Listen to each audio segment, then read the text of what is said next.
नमस्कार मित्रांनो, निर्माता, दिग्दर्शक, लेखक, अभिनेता असलेल्या दिग्गज अभिनेत्याने या जगाचा निरोप घेतलेला आहे। चला तर जाणून घेऊया काय आहे संपूर्ण माहिती। तत्पूर्वी आपण जर तारांगण या YouTube चॅनलला सबस्क्राइब केलं नसेल तर नक्की सबस्क्राइब करा। चतुरस्त्र रंगकर्मी म्हणजे अभिनेते विनय आपटे यांनी अनेक नाटक, सिनेमे आणि मालिकांमध्ये काम केलं। मराठीसह त्यांनी हिंदीतही आपल्या अभिनयाची छाप पाडलेली होती। अभिनेते विनय आपटे यांनी विद्यार्थी दशेत असताना मॅन विदाउट शॅडो या नाटकाच्या माध्यमातून मराठी रंगभूमीवर पहिलं पाऊल ठेवलं।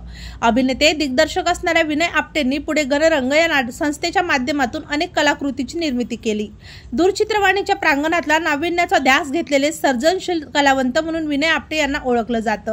मुंबई दूरदर्शनवर निर्माता म्हणून विनय आपटेंच्या कारकिर्दीला सुरुवात झाली। नाटक, गजरा, युवावाणी अशा अनेक दर्जेदार कार्यक्रमाची त्यांनी निर्मिती केली। विनय आपटेंना भारदस्त आवाजाची देणगी लाभली होती, त्यामुळे त्यांनी अनेक माहितीपट आणि जाहिरातींना आपला आवाज दिला। तसेच ते एक उत्कृष्ट सूत्रसंचालक देखील होते। त्यांनी अनेक मालिका, चित्रपटांमध्ये काम केला। दुर्वा ही त्यांची शेवटची मालिका ठरलेली। दीर्घकालीन आजाराने अभिनेते विनय आपटे यांनी या जगाचा निरोप घेतलेला।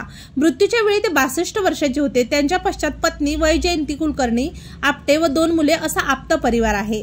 तेव्हा मित्रांनो, आपल्या तारांगण या YouTube चॅनल तर्फे ज्येष्ठ अभिनेते विनय आपटे यांना भावपूर्ण श्रद्धांजली।